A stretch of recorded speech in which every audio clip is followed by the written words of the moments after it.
kaibigan namin. Kasi sa role mo sa abot ka may napangarap eh. Hindi, sa Lilet Gas, Bernie at No. Ano yung tanong mo ulit, Noel? Ano kung wala na bang ibig sumampal sa'yo, magkakausap sa'yo? Bakit naman ako sasampalin? Unang-una sa lahat, alam naman nila na... Unang-una sa lahat, alam naman ng mga tao na ang ginagawa namin ay acting lamang at sumusunod kami sa storya. Hindi naman ako yung sumusunod na storya at may director din ako na sinusunod at gano'n ang trabaho ng artista. Hindi ka pwedeng maging maarte. Maayos ang role mo, mapabida, mapakontrabida, kailangan gampanan mo naman. Thank you po sa lahat. Ano ka dito sa Skinny Plan ka? Nag-cut ka lang ba ng ribbon? Or parang isa ka sa I actually signed a contract with them also. So isa ka sa mga endorser na nila ngayon? Yun ang pagkakaalam ko. Michelle, gaano ka ka-vain sa... Ka-vain? Actually, hindi naman gano'n talaga ka-vain doon. Siguro, alam naman natin lahat na there comes a point in our lives na we really reach that certain age na kailangan nating takpan ng mga gray hair natin. Diba? Mas mabuhok ako. Pag sa skin naman, simple lang naman ako. But then, you know, this is a blessing na actually ginawa ako sa isa sa mga aalagaan ng Skinlandia. And I do thank Noreen and my manager for making that come true. And syempre, kailangan naman namin mga artista dahil tumunan namin ang buong pagkatao namin. And siguro, blessing na rin na galing ako sa pamilya ng mga artista, mapas sa pamilya ko sa side ng dad ko or sa side ng... Hindi naman ganon, kundi alam ko na medyo maalaga talaga, both sides. Kasi kailangan naman talaga, kailangan alagaan ng sarili, lalo na habang nakakaedad. Kasi marami ka ng mga nararamdaman sa katawan mo. It just doesn't show because I guess I do exercise as much as I can. I eat healthy. Naghuhulag pa rin ako hanggang ngayon. Talaga. Naghuhulag pa rin ako. But then I do lift weights also. So, kailangan kasi yun ng ating mga katawan habang nagkakaedad para yung consistency, pati yung regularity, at saka para mas maging flexible pa rin kasi di ba nawawala yung flexibility habang nagkakaedad. So, since I love to dance also, nakakatulong din yun.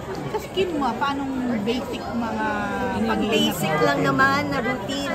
Pag sa skin, di ba, pagka halimbawa, meron kang makeup, tinatanggal mo, pagkatapos nun, usually I just use Cetaphil. But that was since time immemorial na nag-start ako sa showbiz. And then probably, pagka mga nandito ako sa mga ganitong klaseng places like Skinlandia, ang gustong-gusto ko lang gawin is magpa-cleaning ng face. Especially yung pores, yung pore cleansing, kasi ang dami-daming mga makeup na actually nagko-collect sa loob ng pores ng skin. So nagka-clog. Have you tried na yung mga botox? Yung mga ang Botox, hindi naman talaga. Actually, wala ko. No.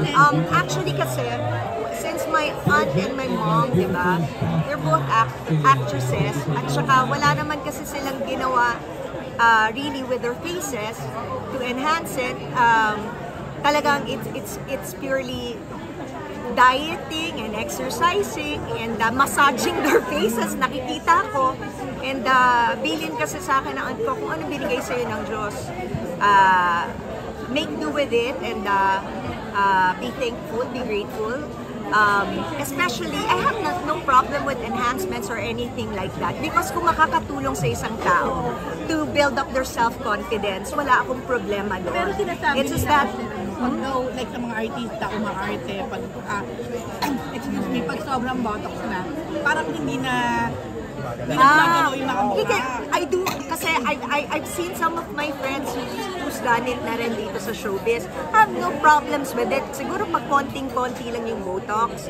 But then there are times talaga, like with some of my friends na hindi na artista, kundi mga journalist, minsan wala nang expression talaga raw. So it's so hard even if they trying to be empathizing to a situation. Sa mga artista, mga kasamahan mo, wala kang napapansin na gano'n. Hindi ka ba nadidistract kapag ka-eksena mo yung isang artista na parang pulo ng botox to? Hindi ka ba meron ka na bang naka-eksena? Naman. Pag gano'n naman, no. Honestly speaking, marami sobra galing ng yung mga enhancements, talagang sobrang gagaling naman. And iba na talagang science and technology natin right now. But then, as much as possible, kung ano yung training ko, no, sa aking tools of the trade, especially like workshops and acting, meron namang mga lugar na pwede kang tingnan mo na hindi mo kailangan tingnan sila directly para hindi ka ma-distract. But then, honestly, if that's the way, they feel more confident with themselves, di ba? I mean, let them have it because una-una sa lahat, ito lang naman ang motto ko sa sarili ko, especially sa work ko, for as long as you're not actually trying to complicate my work, then do your trip. Alam mo, ibig sabihin, kanya-kanya tayong trip, di ba, sa buhay, ganun tayo. Pero pag nakaka-apekto na sa aking trabaho, doon ako magkakaproblema. And I will. Sa Finlandia, may aesthetic sila ng mga surgery. May mga ganun silang offer na services.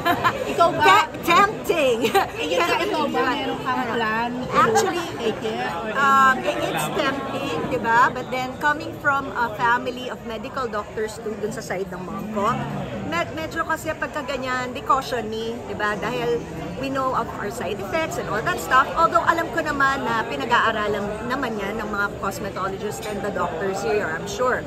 Kasi specialty nila yan. But then, since at my age naman, I'm already in my 50s, all I want is nice skin, di ba yung ganyan, healthy skin, just a healthy glow, malinis lang ng mga pores, and then, if ever, actually, ang gusto kong itry, yung para sa mga mahihilig sa nag-workout. Yun. Di ba yung parang capsule nila, I don't know what it does, but then I'm actually kind of interested in that. I don't know if it has something to do with sweating, pero that's something that I'm interested in doing. swimming capsule. Oo, parang ganon. Parang ganon for people who like. Wala kang makeup ngayon. Parang simple-simple mo lang ngayon, pero na-maintain mo pa rin talaga yung youthfulness. Pero ang tatanong ko lang sa'yo, anong feeling mo kapag may lalaking bumati sa'yo na ba't parang ganda mo pa rin? First of all, syempre nakakataba ng puso. And at the same time, I guess it's not because I want to be eternally young or youthful. It's just that first, diba, alam natin na ito talaga ang bread and butter namin, mga artista, yung buong package namin. And at the same time, at my age, I would really love to age gracefully. So, since you know na I'm still in the process of like, not seeking out for another relationship, but having more friends. And if the event happens that I do have another relationship, diba? Of course, I want that person to feel confident na kasama ako. Oo.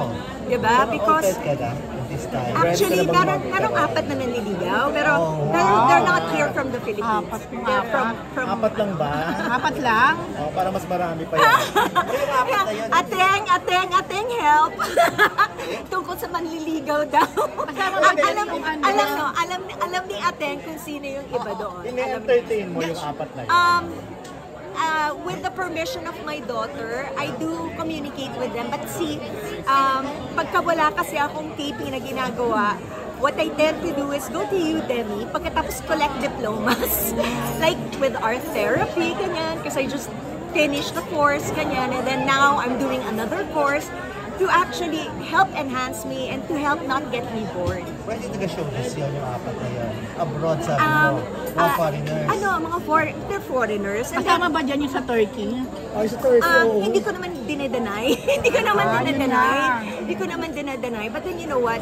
It's just so difficult for me to have another whirlwind romance because I'm not at that age anymore na 20s ako or 25, di ba? Because, pagka ganun ka kabata, then you have a second chance. But then at my state in time right now, my phase right now, syempre, marami na rin akong pagsusubok na actually kinasangkutan or actually na-experience sa buhay, pinagdaanan. So, ayoko na yung ma-experience pa ulit as much as possible. Ano yung factors na consider mo para pagpilian doon sa apat?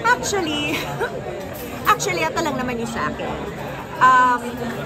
First of all, they have to be very responsible, I'm not really looking for somebody who looks like a model.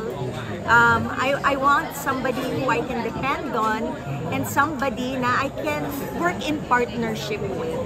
Because ayoko yung parang nagkakaroon kami ng parang paligsahan pagdating sa aming mga career. Kasi doon kami usually hindi nagkakatugma. Ano, ayaw mo na rin sa younger than you? Actually, this is my problem. The people who actually like me right now, who are in Turkey, are younger than me. But they do look a little more mature because I guess since we're Asian or I don't know, we look younger. Especially sa side ng mother ko. So they actually get, what do you call this? They get surprised when I tell them my age. And they don't believe me. Nakakatuwa na nabuhay pa yung sa inyo ni Anjo. Kaya napapakatotoo lang naman, di ba? Because natanong. So hindi naman kasi ako yung isang tao na parang I would keep it, lalo na kung nangyari naman. Oo. Pero syempre hindi nakasama ang past sa pwedeng maging future. Masaya na kaming friends, ganon kami. But you know, I really do admire him and everyone naman na nandun sa past ko na maayos naman nilang na itataguyod yung kanilang mga pamilya at mga anak ko. And friends talaga kayo ni Anjo? I mean, pag nagkikita Oo kayo, naman. You know what? Wala. Dahil may pinagsamahan naman kami and he's always been nice to me and this family has always been nice to me. So, you know, what could you lose by having a friend? Mas friends kayo ni Anjo kaysa ni Romnick. Ni Romnick. Yung Nico naman, kasi syempre, hindi ko naman kasi ano yung mga pinagagawa nila. And especially, di ba, ayoko na rin masangkot sa mga, kumbaga, ano-ano pang mga issues. Especially, pagka masyadong gwapo yung tao, di ba yung gano'n? Para bang, ayokong merong nagsaselo sa akin na kahit sino. Si Jerry, okay naman kapag kita kayo. Naging Okay na ba kayo? naman. Ayos naman kami. Hindi naman kami ever naging hindi okay. They still communicate? Hindi naman nasira yun? Yung best friend niya bumibisita sa akin lagi sa Sino set, ba ang si best Ren. friend niya? Si Ren, si Mama Ren. So, he always visits me when he has time. So Sheryl, hindi nyo mapagbibigyan ni Ron ng mga fans niya. Kasi ang lakas ng demand na Ako doon, ever since before, never ko tinanggihan. No? So, yung sa akin lang, I guess it's a matter of his time. And it's in God's time. So, siguro, alam ko lahat excited na magkaroon kami ng reunion. Sino bang hindi, di ba? Pero, that would be up to the one up there kung kailan niya kami pagsasamahin sa isang proyekto. Sheryl, tapos ka na sa politics. Ayaw mo na balikan ng politics. Ito na. Yeah, masyadong politic. Actually, politics is actually very complicated, just like showbiz. But then, all I can say is that I've done it, I've surpassed it, I've gone through it. Hindi ko siya basta na lang nilayasan. Kumbaga, tinapos ko siya nang nakataas yung aking noo because I did everything right and wala akong inabuso and yun lang yung aking maipapakita dun sa family ko na dun sa Manila. So that's it, diba? That's it. It's just complicated. Showbiz is complicated enough and I don't want to complicate my life. Nanahimik ako dito Thank you. Eto, nakikinig! Thank you, Sheryl.